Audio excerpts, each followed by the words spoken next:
The silent guardians. The distress signal pulsed through the vacuum of space, a desperate plea encoded in mathematical patterns that transcended language barriers. It had been broadcasting for 37 days, growing weaker as the power reserves of the ethery homeworld dwindled under the relentless assault of the Car Dominion's warships. First Officer Ilara Theus stood motionless before the massive holographic projection in Earth's Deep Space Monitoring Station Omega, her dark eyes reflecting the three-dimensional representation of the signal's path through the stars. 20 years in Earth's Special Intelligence Division had taught her to recognize desperation in any form, even alien. How long until their defenses fail completely? She asked, her voice cutting through the hushed atmosphere of the monitoring chamber. Lieutenant Chen consulted his datapad, based on signal degradation patterns, less than 3 planetary rotations, approximately 76 Earth hours. Theus nodded, her expression unreadable. And we're certain no other civilization has responded. Confirmed, ma'am. The signal is being broadcast on frequencies that most advanced races abandoned millennia ago. The Aetheri are using everything at their disposal, but the only reason we detected it is because of Project Lighthouse.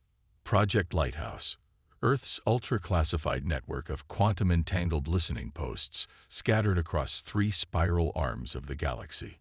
For the past century, humanity had monitored the cosmos while maintaining the carefully crafted illusion that Earth was a pre-FTL civilization of limited technological capability. Admiral Isaiah Blackwood's hologram materialized beside Theus, his weathered face grim. As the head of Earth's Unified Defense Command, his presence underscored the gravity of the situation. The Security Council has reviewed your preliminary assessment, he said without preamble. Why should Earth intervene in an alien conflict halfway across the galaxy? It was a fair question.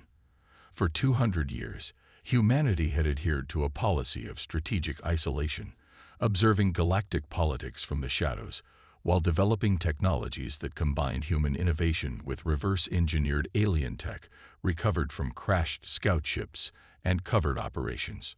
3 reasons, sir, Theus replied.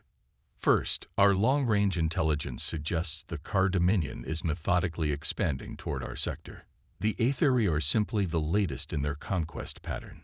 Blackwood's holographic eyes narrowed. Continue. Second, the Aetheri possess crystalline quantum computing technology we've been unable to replicate. Their computational capabilities exceed our most advanced systems by at least an order of magnitude. And third, Theus allowed herself a small smile. Third, Admiral, this is the opportunity we've been waiting for. A controlled revelation of our true capabilities to the galactic community, on our terms, in a scenario where we're responding to a humanitarian crisis rather than appearing as a threat. Blackwood was silent for a long moment, his hologram flickering slightly as he processed the implications. The Council anticipated your reasoning, Theus. Operation Guardian has been authorized. The Phoenix fleet is yours to command. 6 hours later, Theus stood on the bridge of the EDS Artemis, the flagship of humanity's most advanced battle group. 7 warships, sleek and predatory, disengaged from their hidden lunar docking base.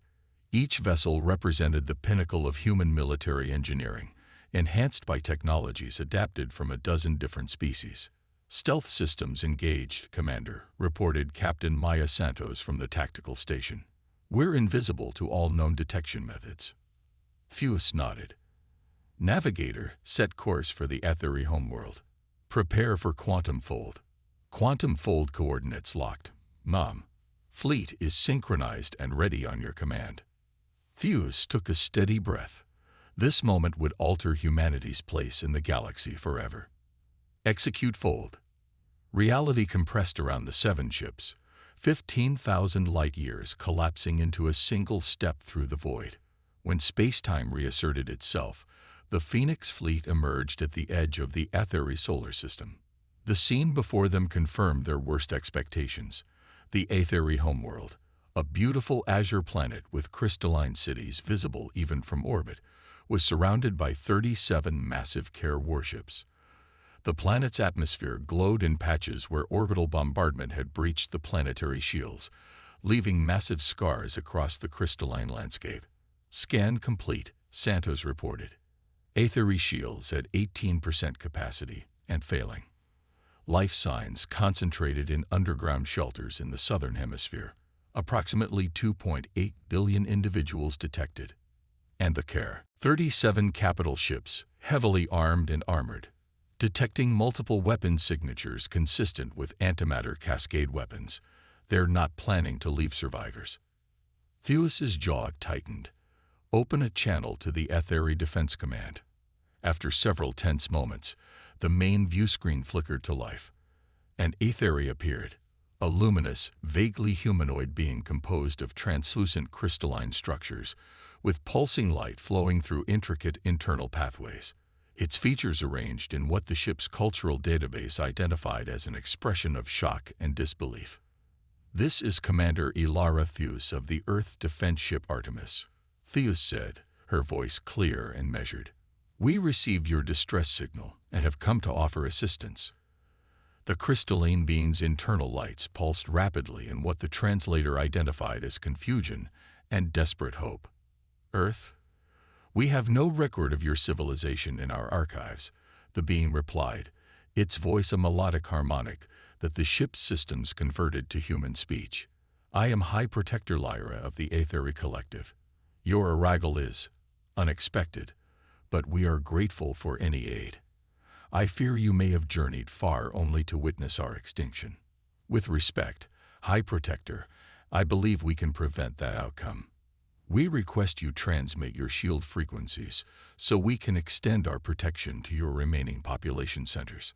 The Aethery leader hesitated, crystalline facets shifting in uncertainty.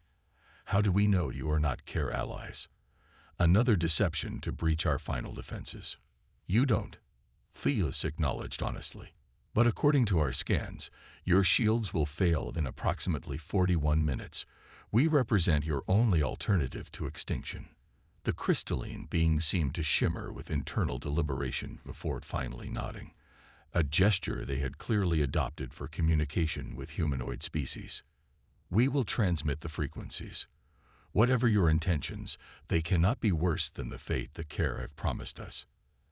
As the data streamed in, Theus turned to her tactical officer. "Configure our shields to extend over their major population centers, and prepare to introduce ourselves to the Car Dominion."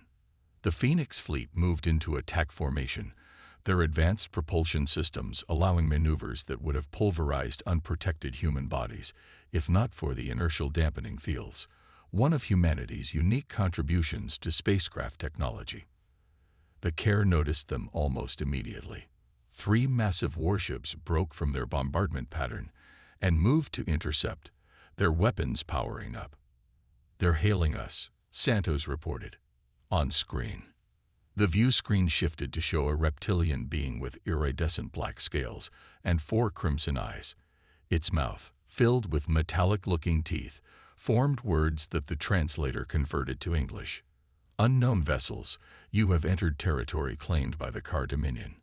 Identify yourselves, or be destroyed." Theus stood, her posture straight and confident. "This is Commander Ilara Theus of the Earth Defense Fleet. You are attacking a world that has requested our protection. Cease your bombardment and withdraw from this system." The Care Commander's scales rippled in what might have been amusement or disbelief. "Earth, the primitive world from the Orion Arm. Your presence here is impossible." "Evidently not," Theus replied calmly. "I won't repeat my warning. Withdraw your forces." The Care Commander's eyes narrowed to slits. "You have no authority here, human. The Aethery possess resources claimed by the Dominion. If you interfere, you will share their fate." The transmission cut abruptly. On the tactical display, Theus watched as the 3 Care warships accelerated toward them, weapon systems fully charged. "They're targeting the Artemis with energy weapons," Santos reported. "Evasive pattern Delta," Theus ordered. "Deploy countermeasures. Target their propulsion systems. Disable, don't destroy." "Not yet." As the Care weapons discharge, the Artemis executed a maneuver that should have been impossible for a vessel of its size, rolling and accelerating simultaneously. The energy beams meant for its hull passed through empty space. Return fire. The Artemis's main weapon, a graviton compression cannon developed from technology found in an ancient crash site beneath Earth's Pacific Ocean, powered up. Its energy signature was barely detectable until the moment it fired, releasing a focused beam of compressed spacetime that crossed the distance between ships in milliseconds. When it struck the lead Care vessel, the effect was immediate and devastating. The warship's engines flared and died, its momentum carrying it forward as emergency systems engaged. Throughout the Aetheri system, similar scenes unfolded as the Phoenix fleet engaged the Care blockade. Human tactics, developed through centuries of warfare and simulation, proved unexpectedly effective against the Care, who had grown accustomed to facing enemies that followed predictable patterns. On the Aetheri surface, billions of crystalline beings watched in awe as the night sky lit up with unprecedented combat maneuvers. For the first time in months, the bombardment had ceased. In its place came something none of them had expected: hope, delivered by creatures from a world they had never heard of. And across the void, as Aetheri communication relays broadcast the battle, the galaxy received its first glimpse of humanity's true face, not as the primitive species they had been led to believe existed on the unremarkable world called Earth, but as warriors who had answered the unexpected allies. Supreme Warlord Vextar, commander of the Car Dominion's 7th Conquest Fleet, was not accustomed to setbacks. In 2 centuries of military service, he had subjugated 23 species and claimed 31 worlds for the Dominion. His name was spoken with dread across 5 galactic sectors. Yet now he found himself staring at a tactical display showing the unthinkable: 17 of his warships disabled by 7 vessels from a world that, according to all galactic records, should barely have achieved spaceflight. Impossible, he snarled, obsidian claws leaving deep gouges in the command console. Run another analysis on their weapons and defense systems. His second-in-command, Battlemaster's Wrath, approached cautiously. Analysis complete, Supreme Warlord. Their technology incorporates elements from multiple known species, but with modifications we've never encountered. Their shield harmonics shift in patterns that defy prediction, making targeting solutions nearly impossible to maintain. And they're claimed to be from Earth. Zrath's scales rippled with uncertainty. Our records indicate Earth is a Class 4 death world in the Orion Arm, inhabited by a pre-FTL species. The Galactic survey conducted by the Ancient Council classified humans as primitives with minimal technological capacity. Vextar's eyes narrowed to crimson slits. The survey was wrong, or deliberately falsified. He activated a secure quantum channel to Care Prime, the fortress world that served as the Dominion's capital. What he was about to report would fundamentally alter the Dominion's expansion strategy. Aboard the Artemis, Commander Theus reviewed the battle damage report. Minimal, as expected, given the technological disparity between human and Care vessels. The Aetheri High Council is requesting a meeting, Captain Santos reported. They're somewhat in shock. I imagine they are, Theus replied with a slight smile. Arrange a delegation. We'll meet them on their surface. Show good faith. 3 hours later, Theus led a small team through the crystalline halls of the Aetheri Central Nexus, their footsteps echoing on structures that resembled diamond but possessed qualities unknown to Earth science. The architecture was breathtaking, vast spiraling formations that captured and refracted light in hypnotic patterns. High Protector Lyra awaited them in the Chamber of Communion, alongside 7 other crystalline beings who comprised the Aetheri leadership. Commander Theus, Lyra greeted, her crystalline form pulsing with light that the translator interpreted as profound gratitude mixed with curiosity. You and your kind have accomplished what we believed impossible. The Care fleet has withdrawn to the outer system. For the first time in many cycles, our people have hope. Theus inclined her head respectfully. The Care have retreated, but they haven't left. They're regrouping and likely calling for reinforcements. Yes, Lyra agreed, her internal lights dimming slightly. Their empire is vast, with resources beyond counting. They will return in greater numbers. Which is why I'm authorized to propose an alliance between our peoples, Theus said. Earth has remained hidden from galactic politics for centuries, developing our technology in secret while observing the stars. The Care expansion has been on our monitoring systems for decades. We knew eventually we would need to reveal ourselves. One of the other Aetheri counselors moved forward, their crystalline structure more angular than Lyra's. If your world possesses such advanced technology, why have you remained isolated? Why not join the Galactic Concord? A desperate cry for help with precision and deadly effectiveness. The signal had been heard, and the galaxy would never be the same. The Concord's non-interference policies would have prevented us from developing certain technologies, Theus explained. Additionally, Earth's history taught us caution. We've observed how smaller civilizations are often exploited by larger ones, regardless of treaties and promises. Lyra's lights pulsed in what the translator identified as understanding. And now you offer alliance with us. What do you seek in return for your protection? Knowledge exchange, Theus replied simply. Your crystalline quantum computing would revolutionize our systems, and we have technologies that could strengthen your defenses. Additionally, we request access to your star charts and historical archives of regions our probes haven't reached. A fair exchange, Lyra acknowledged. But you should know that once word of your intervention spreads, all eyes in the galaxy will turn toward Earth. The Care will not be the only power interested in your capabilities. We're counting on it, Theus said with a confident smile. Sometimes the best way to enter a room is through the front door. 4 days later, the intelligence officer's prediction proved accurate. A massive Care reinforcement fleet emerged from hyperspace, 63 warships, including 3 dreadnoughts that dwarfed anything in the Phoenix fleet. But they weren't alone.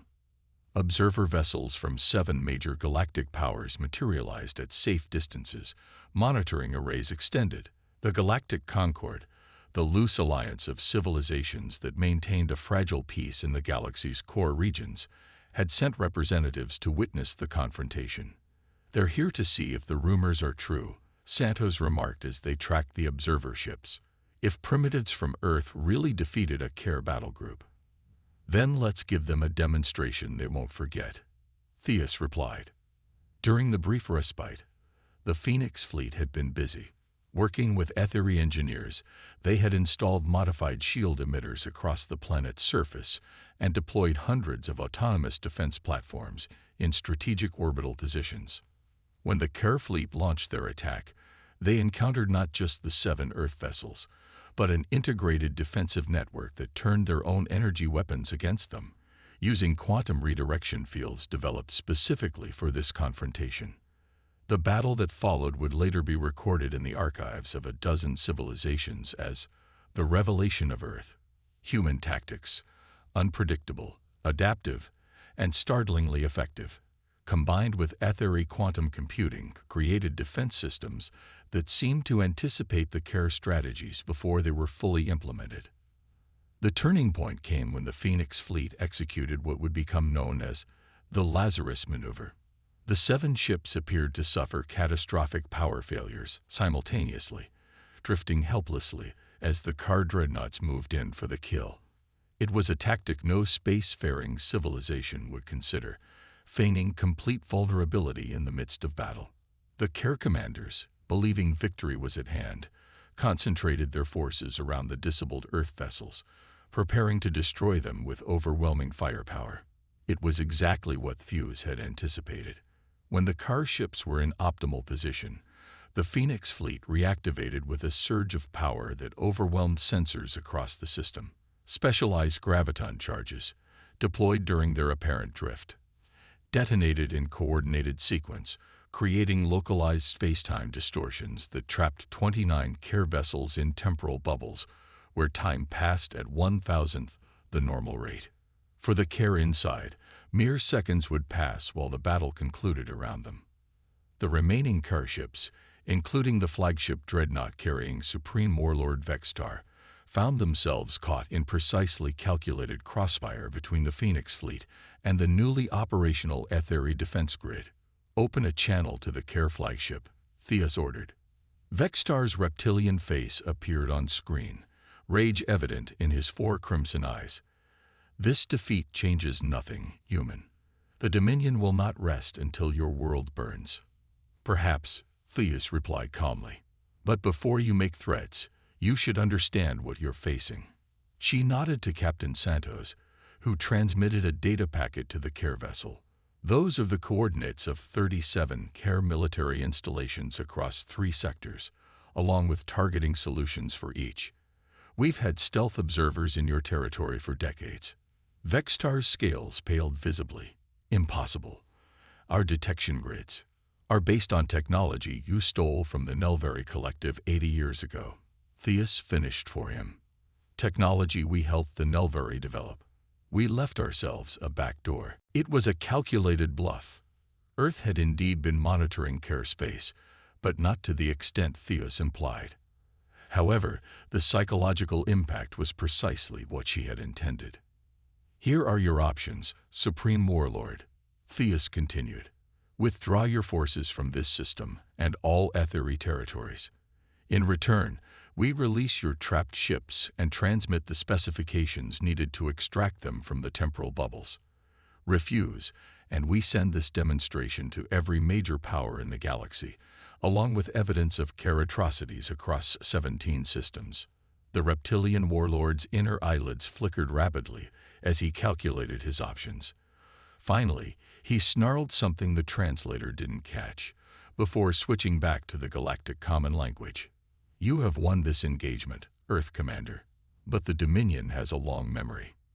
"So do we," Theus replied evenly. "Remember that when you consider your next move." 3 weeks later, Commander Theus stood before the Earth Security Council in the underground complex beneath the Mariana Trench, delivering her after-action report. "The Care have withdrawn from Etheri space and established a non-aggression pact with both the Etheri Collective and Earth," she concluded. "More significantly, 17 previously independent systems have requested defensive alliances with us, and the Galactic Concord has extended an invitation for Earth to join as a full member." Admiral Blackwood leaned forward. "Your assessment of our position now?" Theus allowed herself a small smile. "We've achieved in 3 weeks what might have taken decades through conventional diplomacy. Earth is recognized as a major power, with the leverage to negotiate favorable terms in any alliance. The perception of humanity has transformed from primitive curiosity to valuable ally or potential threat, depending on the civilization's perspective. And the Etheri.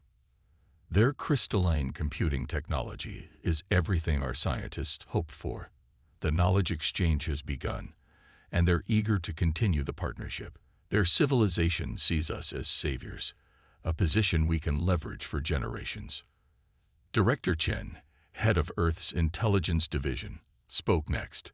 "There are risks to this rapid emergence. Some powers will see us as destabilizing the existing order." "Undoubtedly," Theus agreed, "but they'll also recognize the benefits of alliance with Earth. We've demonstrated both military capability and restraint. We disabled the Care fleet rather than destroying it, even when we had the advantage." Blackwood nodded slowly. "Operation Guardian has achieved its primary objectives. The question now is where we go from here." Theus straightened. "Forward, Admiral. Humanity has hidden in the shadows long enough. It's time we took our place among the stars, not as conquerors like the Care, but as guardians who answer when the weak cry out for help." The signal had been heard, and humanity had answered. The galaxy would never be the same, and neither would Earth.